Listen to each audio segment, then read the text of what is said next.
Hello, everyone, and welcome to this episode of From Page to Stage. I'm your host, Wendy Corner, and this podcast is for you if you're an entrepreneur. Yes, page and stage come together in entrepreneurship. Now, you may have a solo book out, you may have a contributory book out, you may have a blog. But if you're an entrepreneur, you've got socials, haven't you? What's that if it's not published work? Tick that box, go you. What about the stage thing? A lot of people come to me and go, oh, no, I can't do this public speaking thing. My question is, can you have a one-on-one conversation with somebody? Yeah. Then you can do a podcast, just like we're doing now. So if that sounds useful to you, come and talk to me. Let's get you on the podcast and advertise what it is that you're doing. Oh, there you go. From page to stage, that's where we're at. Now, today, I have the tremendous joy and pleasure of introducing you to a gentleman who is presently on a boat. Lucky him. Mike Irving, tell us a bit about where you are, what you're doing, and what are you doing on a boat? Share away, sir. Well, so I'm on a boat in Newfoundland, which is a province of Canada, Newfoundland and Labrador.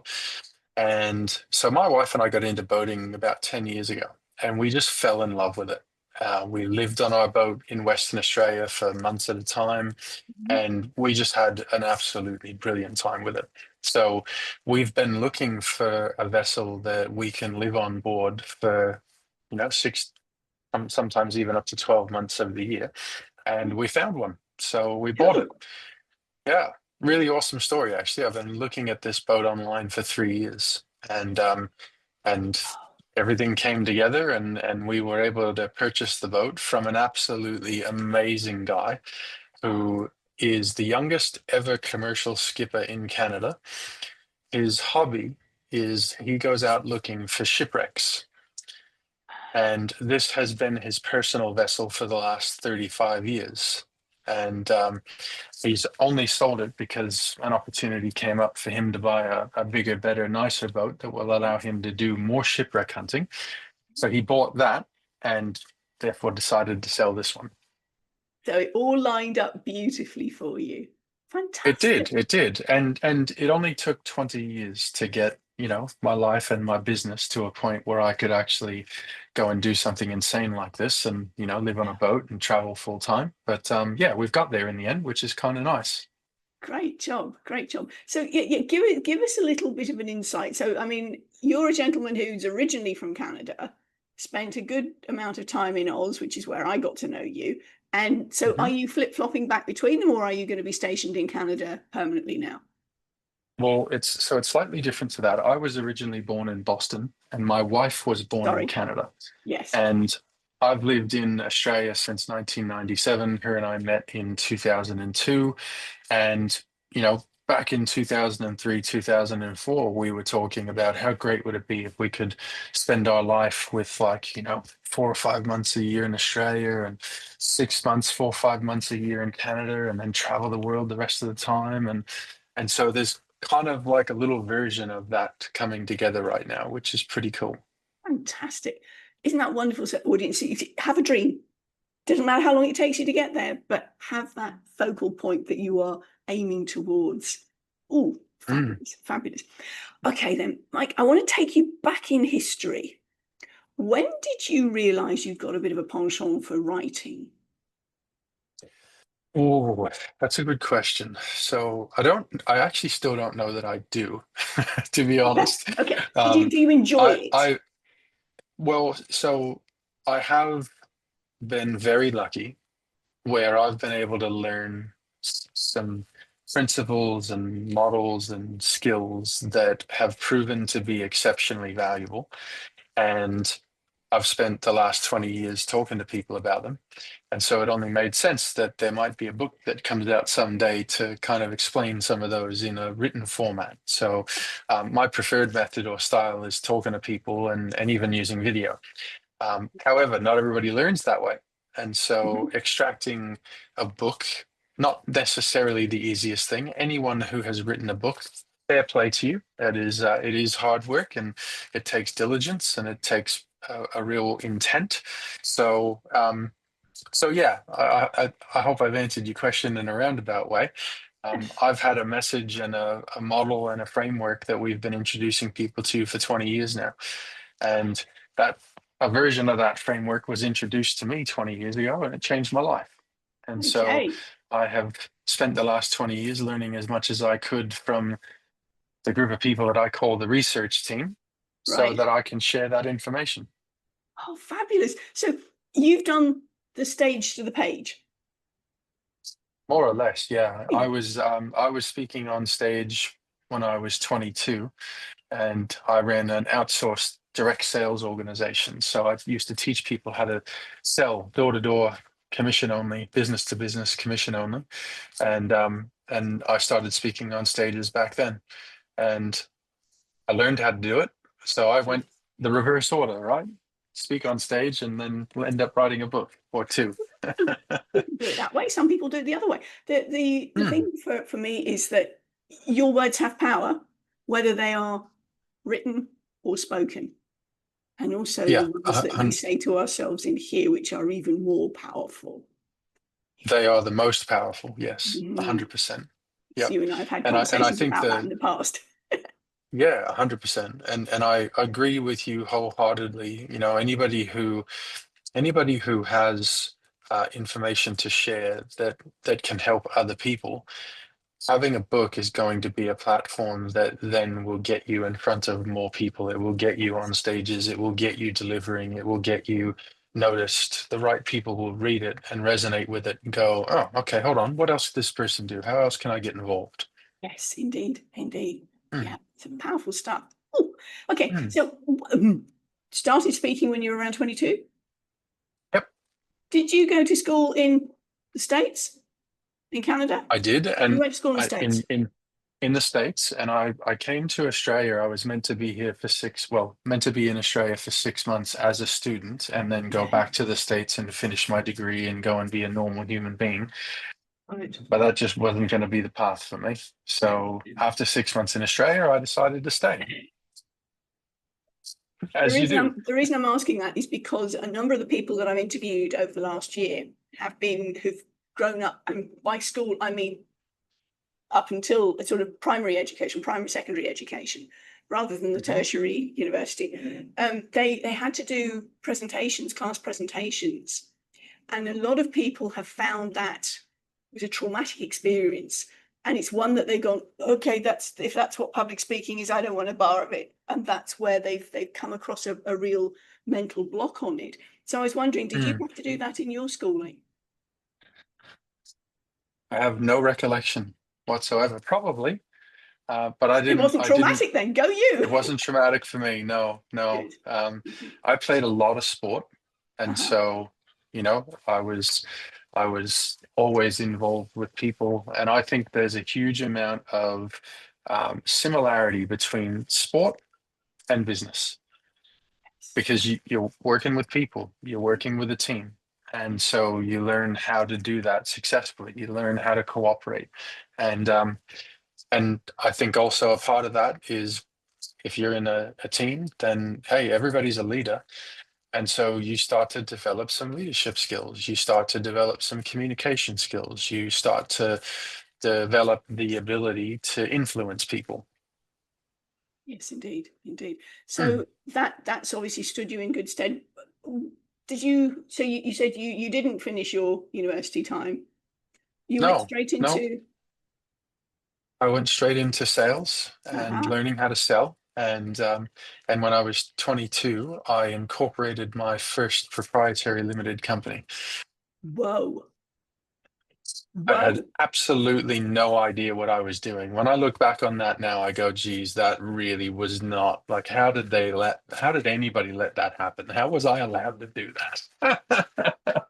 And hey, I was young enough that I didn't know any better. So I did it. And I had no idea what it meant to be a managing director at the time. I had no idea what, you know, compliance issues there were. And oh man, it was funny. But hey, I learned a lot. You didn't have the limiting beliefs that said you couldn't. That's right. Yep. Excellent, Yep. excellent. Yep. So that was pretty funny. Oh, And then onwards and upwards we went. yeah. Yeah. So that company was based in where? Sydney In originally. Sydney. Right. Yeah. Okay. Yep, yep. So I Cool. spent the first 5 years in Sydney, and then I moved to Perth after I met my now wife, and we lived in Perth. We were only supposed to live in Perth for a couple of years, but we were there for 22. So It's a little extended, yes. Lovely, lovely. yes, indeed. So you were working, so you've had your leadership, because you, okay. Audience, I'm talking about stuff that we already know between us. Let's have you involved in this. So Mike, tell us about what you were doing in Perth with the leadership stuff.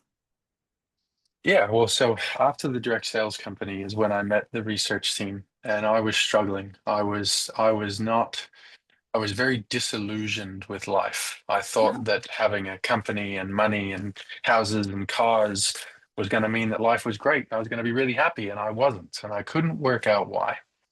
And so, fortunately for me, just before I turned 30, I met this group of people who they totally and utterly helped me change my life in a way that I didn't even know was possible.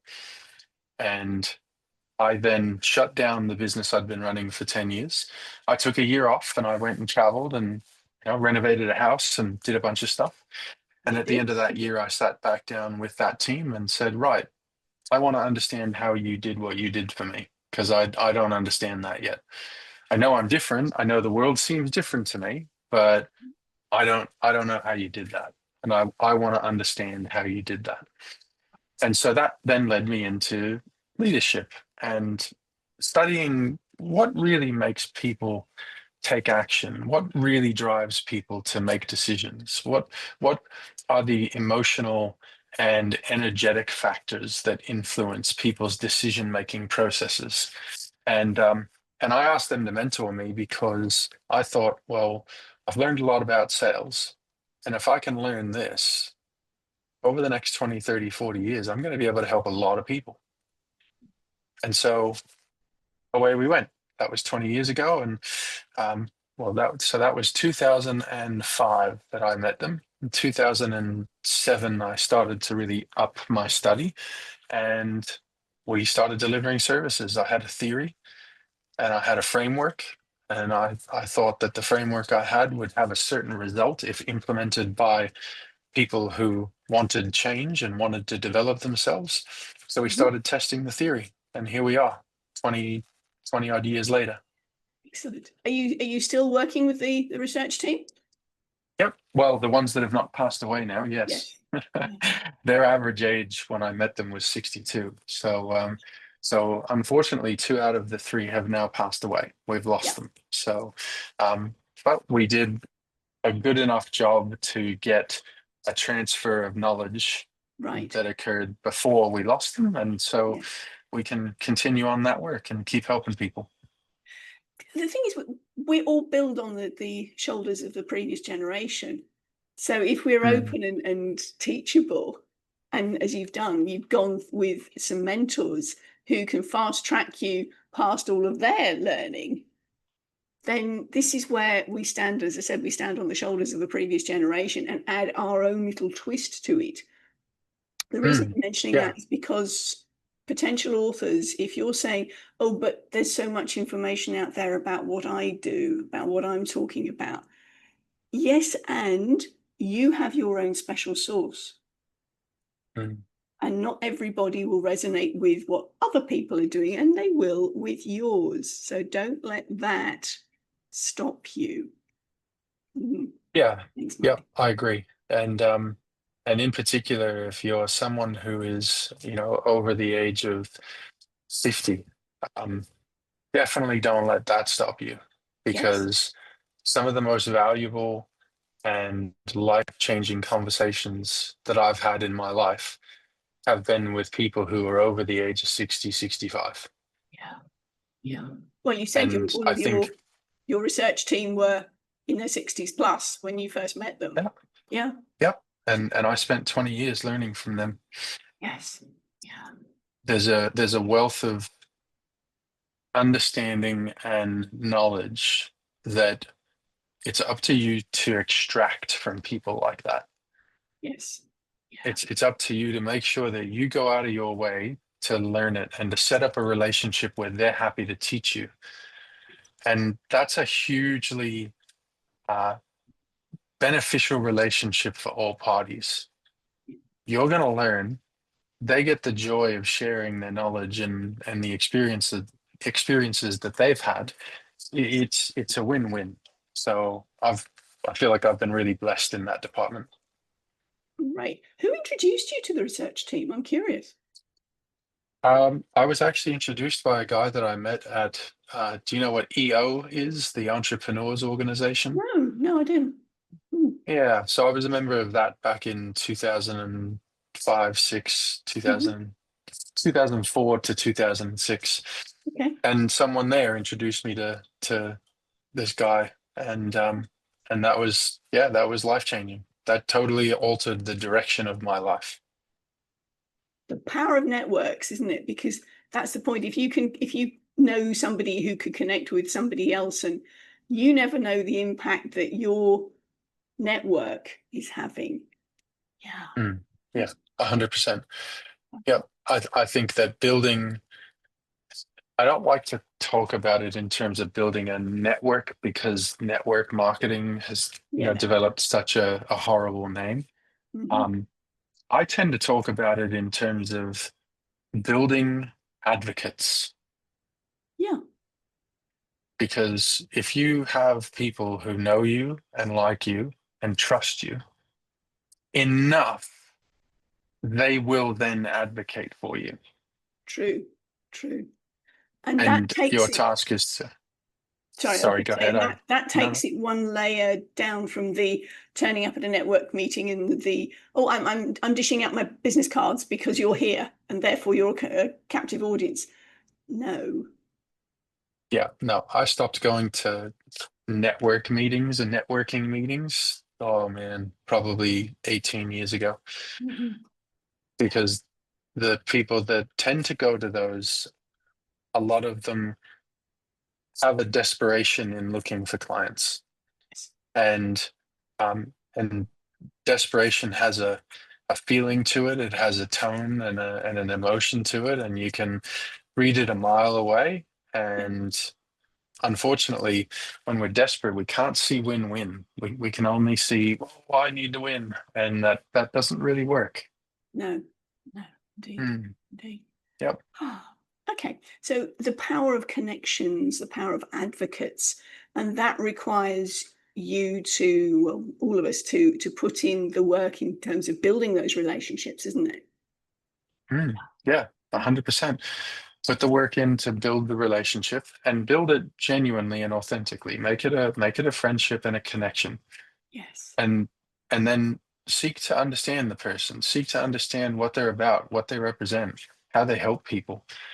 And when you get to a point where you do really know them and like them and trust them, advocacy is not a convenient action. Advocacy is a very intentional action. Yes. And if you build a team of advocates, the first task you have is to make sure that you advocate for them. Make sure that you help them put food on the table. Mhm. And when you do that, the right advocates, the people that you have the really, the easy, effortless relationships with, they're going to do the same. Yes. Yeah. And if you build a team of advocates, you're never going to go hungry. You're never going to be desperate. You're never going to find yourself into trouble. If you build a team of advocates and you learn how to sell, which is you learn how to communicate effectively. Yeah. Yeah. Because that's the thing, is it, going back to your point about the desperation.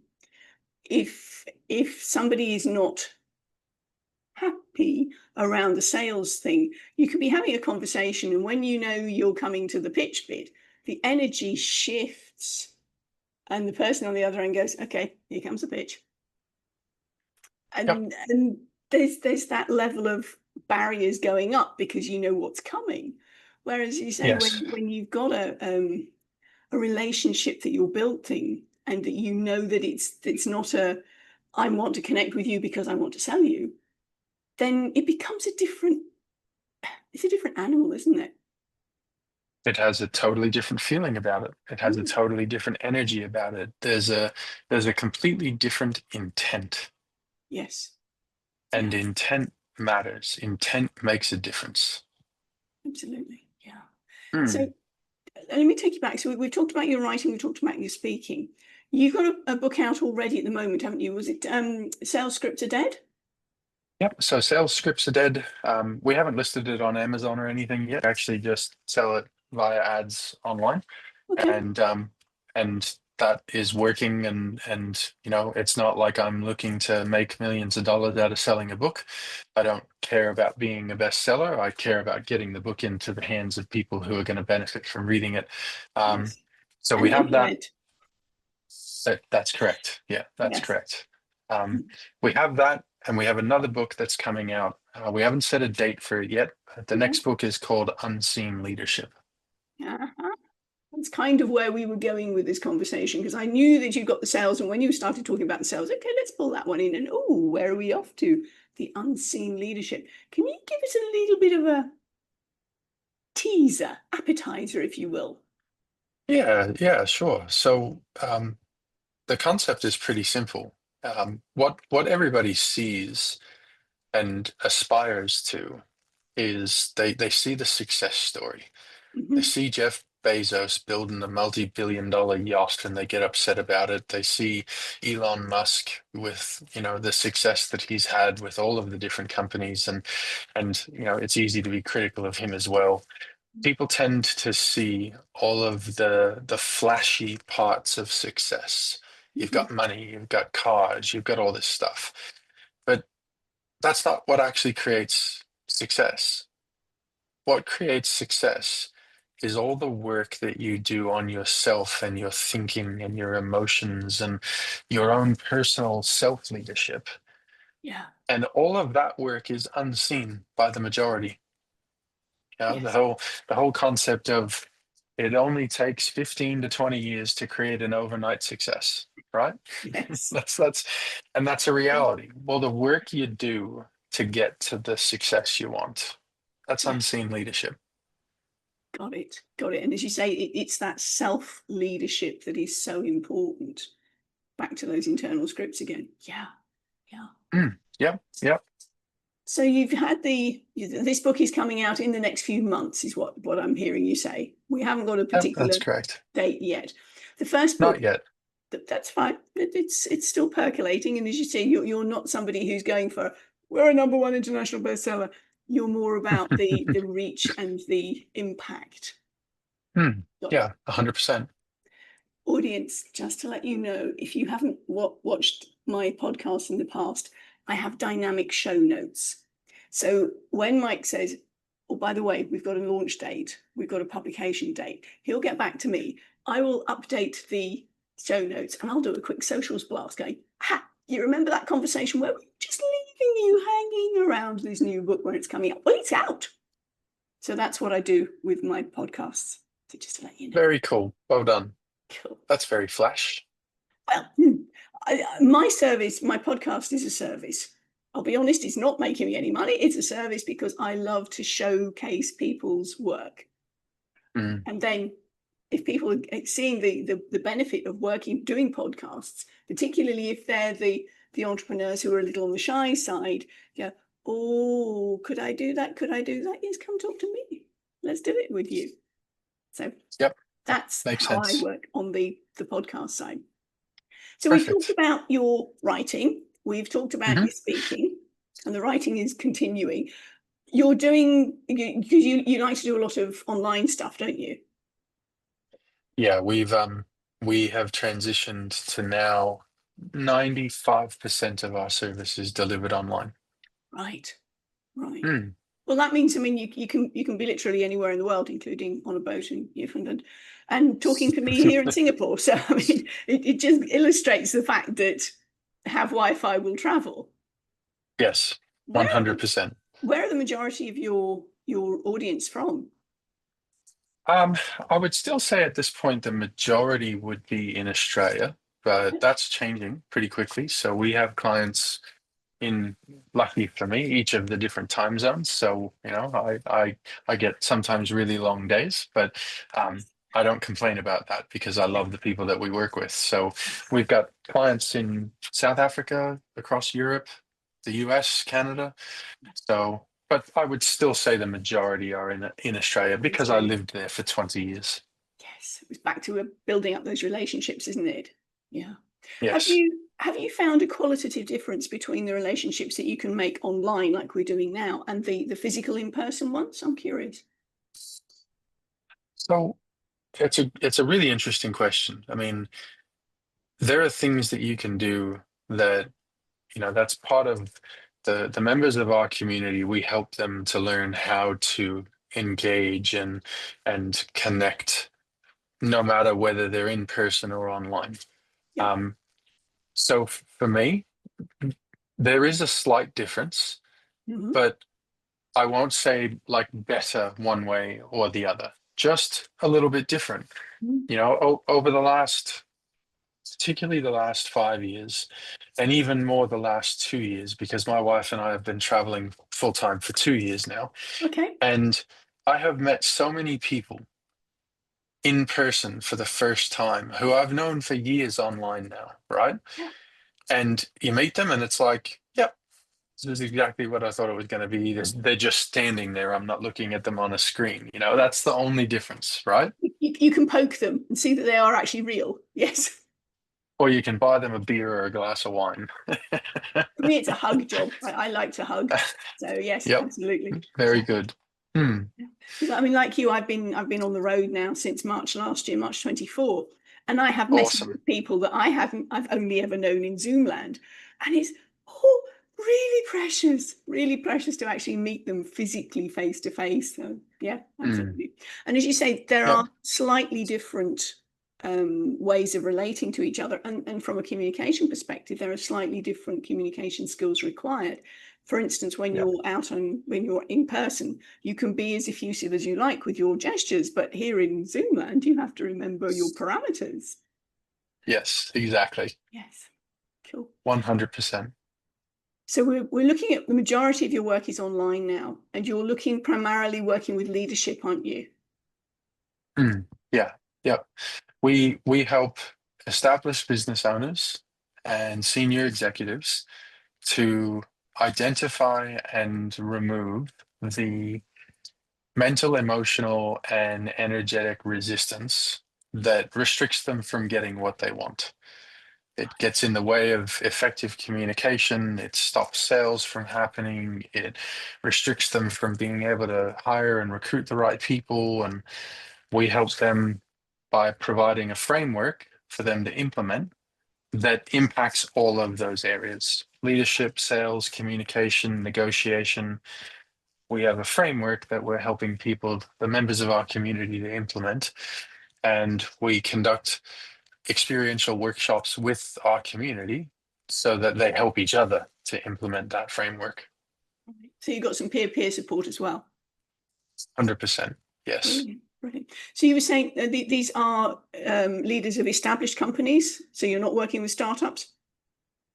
No, we haven't had a lot of work with startups over the years. Mhm. Primarily, one of the criteria for us in terms of our description of our ideal client is somebody who's been in business for at least 5 years. Yeah. And part of the reason for that is because if you've been in business for 5 years, you've got enough bumps, bruises, and scars to know that it might be beneficial to get some support. Yes. Whereas a lot of the times people who run startups will either be brand new in business, so that's probably they're not necessarily right for us, Mhm. and or they're actually really experienced in business and they're starting something up. Well, that would be a different story. We could help Okay. there. Um, but no, generally speaking, people who are experienced, people who have been running a business for 5 years plus, Mhm. they've got, ideally 20 staff and a revenue that supports that. We Yes. can have a really significant impact for those businesses. Yeah. Cool. So definitely not what you were when you first started, the young That's naive correct. I can change the world on my own type thing. Yeah, no, got it. When I was 22, boy, I tell you, I thought I knew everything. My goodness gracious. Like, oh, unbelievable. The older I've gotten, at least I've been able to become intelligent about one thing, and that's that I don't know everything. So, yep. Oh, and also having the wherewithal to ask for help and realizing Yeah. it's not a shameful thing. I don't know everything. I can see that you know more about it than I do. Can we have a conversation, please? Yeah. And that brings us back to that conversation about, really taking the time and making the effort to invest in those relationships with people who are older than you. Yes. Yeah. We, it's easy to look at them and go, old man or an old woman. There is so much knowledge and information there Yes. that we're losing because Yeah. they're going to pass away. Yes. Yeah. And we live in a generation where there is such a gap between quotes young people and old people. When we get to the Mm, situation where people are forcibly retired, and you go, well, actually, how much wisdom are they holding? And you want to push them off the edge? How wise is that? Yeah. not very. Yeah. Mm. Yes, we are so on Yep. the same page, Mike. Mm. Yeah, absolutely. And Yep. I think also that the older we get, we appreciate the wisdom of age. I would say not necessarily age, but the wisdom of experience. Because there are some Yeah. people who have had a massive amount of experience in a little space of chronology. Yeah. Mm. Yeah. Well, and it's also it's the wisdom of experience as long as they have learned from their experience and not just kept burning the house down, right? It's Yes. you want Yes. it's valuable to learn from people who have mistakes and learned from them and corrected course and went through the difficulty of correcting course. Yes. Those are the ones we really want to learn from. Absolutely. Because there's, I'm sure you've been familiar with this. There are people who are um, serial personal development people and don't actually do anything with what they've learned. But it's the Yeah, just they're the right people timing that on keep things. rocking up at Yeah, they're the people who keep rocking up at all of the different personal development programs and gurus that come through, and they keep going to all of those events. And 10 years down the road, they're still driving the same old car, and they've done nothing with it, and they've not implemented. And it's like, okay, well, this stuff doesn't work. Because you're not You, working it. It's back to those internal scripts again, isn't it? Yeah. Well, it's because you're not working it, or it's that what they're actually teaching doesn't work. That There is that. happens a lot. Yeah. Yeah, unfortunately. So at the end of the day, I certainly did plenty of personal or self-development stuff before I found what really actually works. Hmm. And yeah, you can chase your tail a lot. Let's put it that way. Yes. Yeah. Absolutely. Absolutely. Mm, So we're looking then. I'm pulling this in. We've got your leadership program is aimed at established companies, mhm. so that they're the people that you feel you can help the most because they're going to get the most out Yes. of it, and they will skyrocket what they're already semi-successful, but you kind of hit a glass ceiling, and you're working with them to take them further. Is that right? Yeah. So every single member of our community has a degree of success under their belt. Hmm. And at the same time, they feel like they've got more to offer the world than what they're currently showing. Yeah. Now, I've said our ideal client is that larger established business. That doesn't mean that we say no to somebody because they're a startup, right? Mhm. So we've got different levels of our programs, and the different levels all include the same things. It's just the pace that changes, and therefore the investment changes. So it's not as high a cost as somebody who wants to move through at a much faster pace. Yeah. So we'll help with leadership, communication, sales skills. Hmm. How do you double your sales conversions without any extra spend on marketing? That tends to be something that people like to know about. So, Ooh, um, yes. yeah, yep, Okay. So, audience, we're going to put a link in the show notes for you to link in with this fabulous fella so that you can have a conversation and see whether or not you're a right fit. How does that sound? Yeah. Don't let this one go by you. If you're in that situation where you think, yes, I'm ready, see whether you're a right fit. Cool. Okay. I kind of know where I'm going with this one, but I'm going to ask you anyway. When you take your words from page to stage or vice versa, how do you embody your words when you're in front of people? Oh, how do I embody them?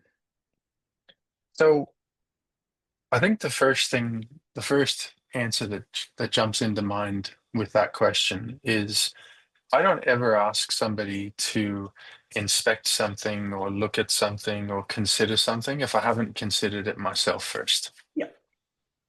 And so that's the first thing that jumps out at me. It's like I don't just reel off lines and say things because they are, the cliche of the day. Um, I make sure that if I'm going to say something, that what I'm saying is my original thought and that I believe it to be 100% true. And I've inspected it and it's got that intent behind it. Yes. You're walking your talk, aren't you? Yeah, well, Yeah. I think I'd be hypocritical if I wasn't. I thoroughly agree with you, Mike, but as we know, there are a number of people out in the big wide world that will say something that they've never done. Yep, that's true. In Unfortunately, fact, that is back to true. your point about the cyclical self-developers who have gone on Mm. to these things which frankly didn't work anyway. But yeah, love it. Okay. So Yeah. as we're winding up then, have you got any final words of wisdom for us? Oh, final words of wisdom. Um, I think I have lots, and the one that I'll share right now is be passionate about understanding. And I say understanding is different from learning because if you're passionate about learning, that's great, but you can end up knowing lots about stuff, and that's useless. Okay. Understanding is when you have a knowingness of something that you've studied, and you've studied it and understood it to a point where it's a part of your day-to-day life. You think with it. You fully embody it. You understand it, and it becomes a part of your thinking process and decision-making process and communication process. You live it. You're So embodying it. yeah, Yeah. be passionate about understanding.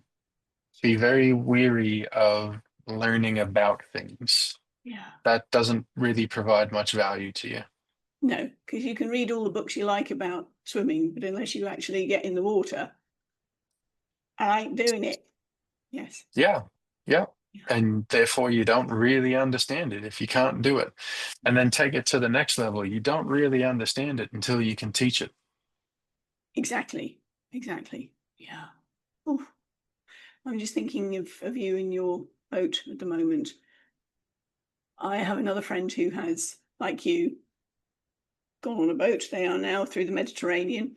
And there's that cliche that is a sailor isn't a sailor until they've experienced a storm. They've lived through a storm and come out the other side. And that's kind of what I'm thinking of with those two have been in swells that have been doing that.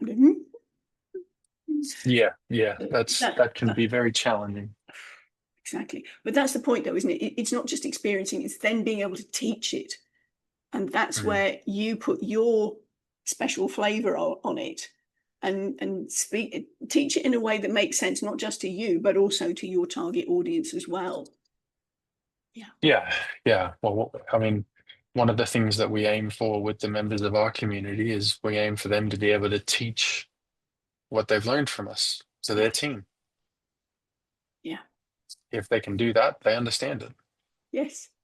Exactly. Job done. Yeah. And Mm. I'm kind of getting the vibe from you that your community even after people have gone through a program as such, there's more that they can learn, there's more that they can continue to grasp, and it's a growing community. Am I right in that? Yeah, yeah. Most people that join our community are involved for at least 2 to 4 years. Mhm. Many of them have been involved for 8 or 10 years and are still continuing. Right. And that's not because we get them to sign a contract, right? That only happens because they feel that we still deliver value for them. So, which is fantastic. Yeah. Yeah. I mean, lifelong learners. And as you said, Yep. you are imparting the wisdom that you have learned and continue to learn from the research team. So that's Mm. brilliant. That's brilliant. Oh, Mike, thank you. Thank you so much for My sharing with our my audience pleasure. Thank you for having me. page to stage, or stage to page. And audience, yes, we will definitely let you know when the book comes out. For now, though, Awesome. bye from us. Thanks very much, mate. Very welcome.